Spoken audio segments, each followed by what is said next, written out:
That's nice, right? Yeah. I'm going to turn them. You want to turn them? Right? So look, all you got to do is kind of push it under. This is part of the art of it. Push it under and just give it a little wiggle. It shouldn't stick at all. And then we're just going to turn them like this, and we're going to pull them right here. So watch again. Just push it under, you know, kind of wedge it, and it comes right off. Now, if I would put those on there and start moving around all over, you want to come in here a little bit more so it's easier for you? Yeah, sure.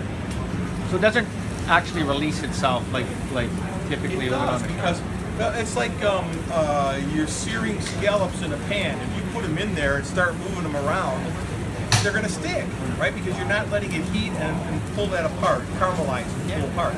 Here we have, right? Okay. See how easy they're not sticking at all, are they? No. And I still have nice lines. If I wanted to put the X on there, I could do that. But it's not the X that makes it taste good, right? It's the char, it's the seasoning. I cut these steaks yesterday. I cut them from a full strip loin. I like to season the steaks the day ahead of time.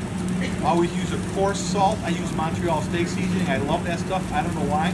You should always use a coarse salt on a steak, never a table salt.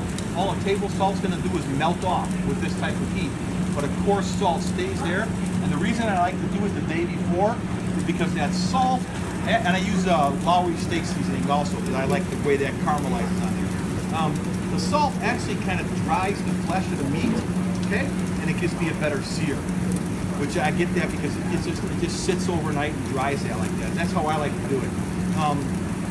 It's a chef's preference, you know. What we don't want to do is use a marinade, liquid marinade, or any type of sugar in a seasoning because that'll just instantly burn, okay? Because of the heat, it'll just instantly burn. So sugar's no good. Nothing with sugar, okay? And I prefer a dry. So you guys can see, you'll taste this thing. So see, really nice. Look at that. Okay? I don't know. And then there's always see, they're still nice and rare. Is anybody gonna like a well done steak? No? Oh, good. So we did have a well done steak, and I'll make these well done. I'm sure somebody will have one. You could actually use a warming oven to do that, right? Place it right up on top. You're gonna take it right out of here. Okay, I'm gonna pull these off. We're gonna let those relax. So I'm simply gonna just pull them to the side. And that's a little bit quicker today, huh? A lot less than 2 minutes or no? Yeah. Okay, we're gonna pull them off. Let them sit. I'm gonna show you one.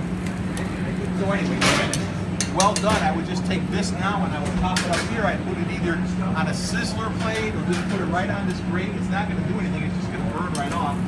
And I just let it sit up there. You can't really finish a steak well done under this, because that's when you're going to get that piece of leather that's just it's terrible. But to show you the difference now, I'm going to show you one, and then when you guys come back and we're going to eat, you can see the difference on why I want to let it relax. See how that is? Now when we come back in about 10 minutes or so, it's going to be amazing how nice and pink this is all the way through.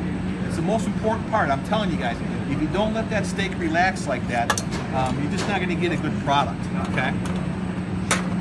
Ooh.